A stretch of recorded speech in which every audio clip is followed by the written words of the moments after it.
জানুয়ারি ২০২৬ থেকেই সমস্ত ব্যাংকে দুটি নতুন নিয়ম জারি হলো। তো যদি আপনাদের ব্যাংক অ্যাকাউন্ট থাকে, সেটা যে কোনো ব্যাংক অ্যাকাউন্ট থাকুক না কেন, অবশ্যই আপনারা ভিডিওটি প্রত্যেকেই প্রথম থেকেই শেষ পর্যন্ত সঙ্গে থাকবেন। তাহলে বুঝতে পারবেন যে কোন দুটি নতুন নিয়ম জারি করা হলো। দেখুন বন্ধুরা, এই মুহূর্তে অন স্ক্রিনে বলেছে যে নতুন বছর থেকে ব্যাংকিং ব্যবস্থায় একাধিক গুরুত্বপূর্ণ পরিবর্তন আনতে চলেছে রিজার্ভ ব্যাঙ্ক অফ ইন্ডিয়া অর্থাৎ আরবিআই। যেখানে সাধারণ মধ্যবিত্ত মানুষ সবচেয়ে বেশি টাকা রাখেন সেভিংস অ্যাকাউন্ট ও ফিক্সড ডিপোজিট, সেখানেই বড়সড় নিয়ম বদল করতে চলেছে এই রিজার্ভ ব্যাঙ্ক অফ ইন্ডিয়া। তো আপনারা হয়তো ব্যাঙ্ক অ্যাকাউন্টে টাকা রাখেন, সেটা সেভিংস অ্যাকাউন্টে অনেকেই টাকা রাখেন, অনেকেই আবার সেই সেভিংস অ্যাকাউন্টে যা টাকা রয়েছে সেটা আবার ফিক্সড ডিপোজিট করে দেন। তো এই দু ধরনের অ্যাকাউন্টের ক্ষেত্রেই বড়সড় নিয়ম রয়েছে। দেখুন, প্রথম যে নিয়মটি রয়েছে সেটি হলো সেভিংস অ্যাকাউন্টে সুদের যে নীতি সেটা কিন্তু বদল করেছে। ধরুন আপনারা তো ব্যাঙ্ক অ্যাকাউন্টে যে টাকাটা রাখেন, তাই না? সেই টাকাটার ওপর বেস করে যে ব্যাঙ্ক, অর্থাৎ প্রত্যেক ব্যাংকের আলাদা আলাদা যে সেই ইন্টারেস্ট, রেট অফ ইন্টারেস্ট সেটা কিন্তু দেওয়া হয়। তো এই ইন্টারেস্টের ওপর, অর্থাৎ সেভিংস অ্যাকাউন্টের ইন্টারেস্টের ওপর কী নিয়ম রয়েছে দেখে নিন।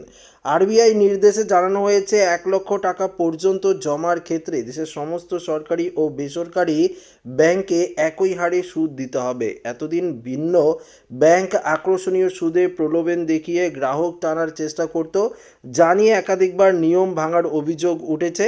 নতুন নিয়ম কার্যত ব্যাংকগুলির সেই স্বাধীনতা লাগাম টানল আরবিআই। তবে দেখুন, ১,০০,০০০ টাকার বেশি জমার ক্ষেত্রে ব্যাংক ভেদে সুদের হার আলাদা হতে পারে। পাশাপাশি সেভিংস অ্যাকাউন্টে জমা সুদ প্রতি ৩ মাস অন্তর গ্রাহকের অ্যাকাউন্টে যোগ হবে। অর্থাৎ আপনার ব্যাংক অ্যাকাউন্টে যে সেভিংস টাকাটি রয়েছে তার যে ইন্টারেস্ট সেটা আপনারা প্রতি ৩ মাস পরপরই পাবেন। এফডির ক্ষেত্রে আলাদা এবং সেভিংস অ্যাকাউন্টের ক্ষেত্রে কিন্তু আলাদা। দেখুন, এবার হচ্ছে ফিক্সড ডিপোজিট, যেটা এফডি নিয়েও নতুন নির্দেশিকা রয়েছে। কি নির্দেশিকা রয়েছে সেটাই আপনাদেরকে জানাবো।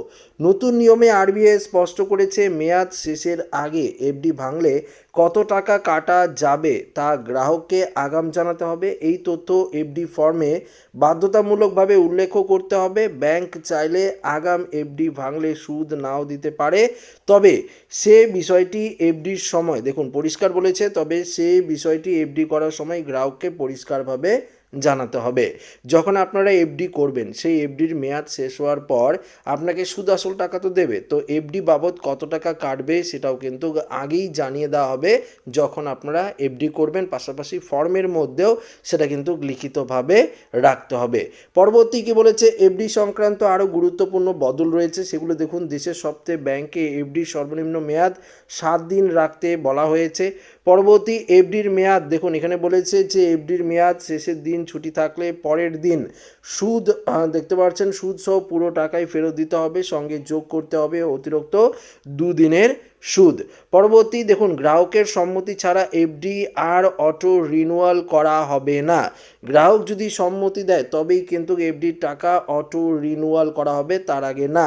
মেয়াদ পেরিয়ে যাওয়ায় এফডির ক্ষেত্রে চালু এফডি সুদ ও সেভিংস সুদের মধ্যে যেটা কম সেটাই কিন্তু পাবেন গ্রাহক, এমনটাই বলা হয়েছে। কারা এই নিয়মের বাইরে? দেখুন, এই যে নিয়মটা রয়েছে, এই নিয়মের বাইরে কারা? এই নিয়মগুলো সিনিয়র সিটিজেন এবং ৩ কোটি টাকা বা তার বেশি আমানতকারীদের ক্ষেত্রে বাধ্যবাধকতামূলক নয়। তবে এই দু ক্ষেত্রে ব্যাংকগুলো নিজেদের মতো করে সিদ্ধান্ত নিতে পারবে। আরবিআই নতুন নির্দেশে একদিকে যেমন স্বচ্ছতা বাড়বে, তেমনি সাধারণ গ্রাহককে আগেভাগেই জানতে পারবেন তাদের টাকার ওপর কী প্রভাব পড়তে চলেছে।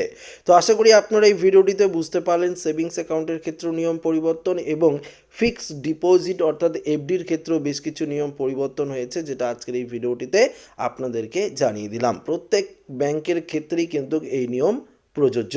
তো আশা রাখবো ভিডিওটি প্রত্যেকের ভালো লেগেছে। ভিডিওটি ভালো লাগলে লাইক করবেন, বন্ধুদের সাথে শেয়ার করবেন, নতুন দেখলে চ্যানেলটিকে সাবস্ক্রাইব করে আমাদের সঙ্গে জুড়ে থাকবেন। ধন্যবাদ।